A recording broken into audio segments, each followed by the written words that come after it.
In wrapping up week 5, it appears that you have a pretty good feel for some of the new technology options available for instructional delivery and how to somewhat incorporate those into your instructional design, as well as to leverage those tools for synchronous and asynchronous communication.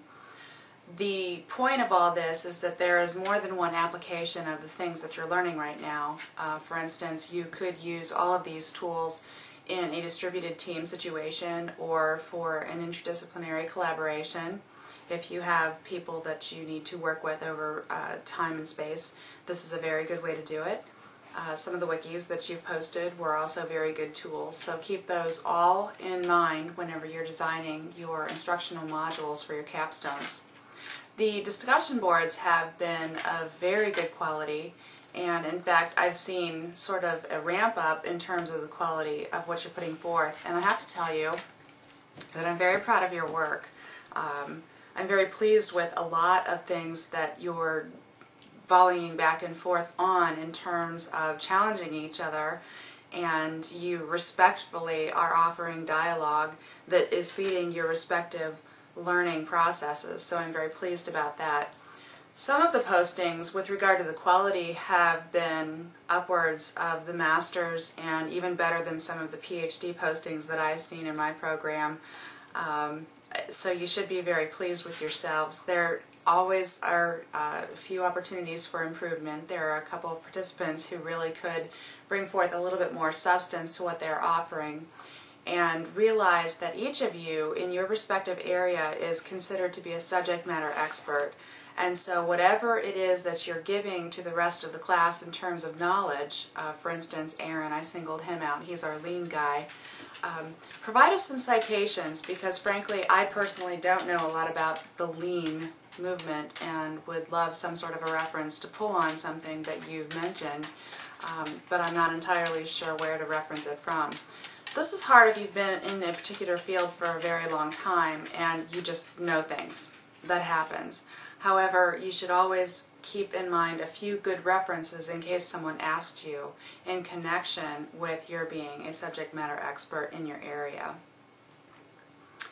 One of the things that occurred to me as I was reading your discussion board postings last week with regard to the 5 frequent options is the fact that what we do as instructional designers, trainers, educators, and educational development people is to leverage heavily what we know from motivational theories. Not knowing how much of this you've gotten from previous classes or how much of it has crossed your area in terms of your professional life, I thought it would be a good idea to put together a cursory PowerPoint with regard to some of the motivational theories. A couple of them that stand out in my mind as being important with regard to what we were talking about on the discussion board include McClelland's theory of needs, and expectancy theory by Victor Vroom. Those two really seem to line up with your discussions about why people learn new things. And there is a great range of theory out there with regard to motivation, and it's interesting that over the past 20 to 25 years it has sort of come into its own in terms of being considered to be much more scientific rather than just a matter of a qualitative approach to trying to figure out why people do what they do and poking around in the dark. So it's gained some credibility in that regard. I posted an article on new developments in technology management education that came out recently in the AMLE, which is the Academy of Management Learning and Education Journal. And what it talked about was the fact that business schools are reconsidering the design and implementation of their tech management programs within their business school ventures. And what this has arisen from are trends in terms of the increase in the rate of public and private investment in technology. We're seeing a rise in the collaborative research and commercialization in terms of technology transfer between universities and private industries, as well as a recent growth in entrepreneurship education programs at colleges and universities. What this all is leading to, and why it's important to you as instructional design students within the scope of our class, is the fact that technology can be leveraged to accomplish a lot of things when resources are short. There are also opportunities to partner when resources are short.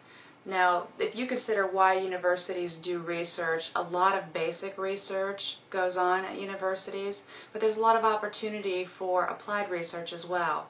The difference between basic and applied research is basic is research that seeks to just glean knowledge for the sake of knowledge, and applied research seeks to solve a problem.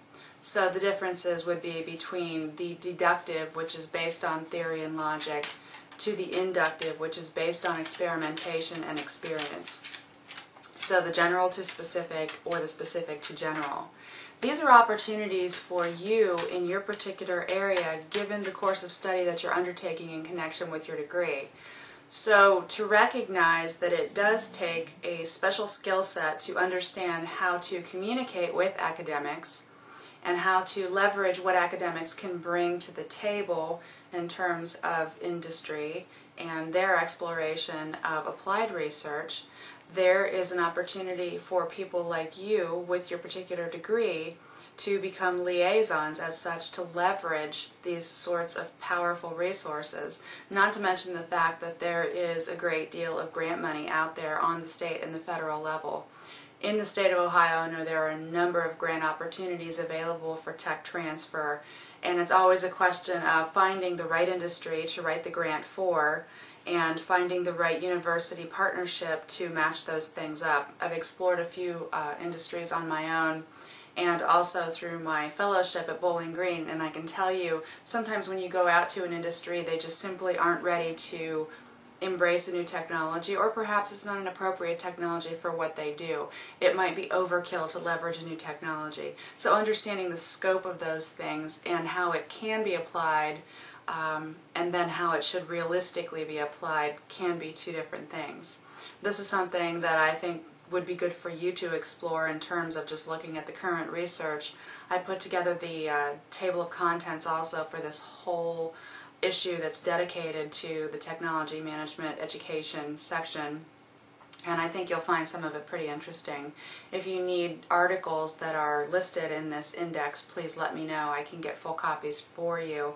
They're generally on embargo for about a year from the library in terms of the electronic copies, but because I have a membership I can shoot them off to you in PDF form if you'd like. Also, continue your work on your capstone. I have heard some good comments from people, and in the next coming week or two we will be forming some groups, and the purpose of the groups is to allow you to practice delivery and to also critique each other in terms of design and delivery, knowing that peer critique is not only helpful for the person who's delivering the product but also helpful for the peers who are looking in on how someone else did what they did. I think you can learn a lot from each other, and of course expect that you would find that to be interesting and helpful, as well as the fact that you can continue to make contacts with other people in your program who have similar interests. As always, you can contact me. My office hours are always Tuesday from 6 to 8. Cell phone is almost always on. Email, Skype, whatever works for you. Keep up the good work and let me know if you have any questions or problems. I'm here to help. Thank you.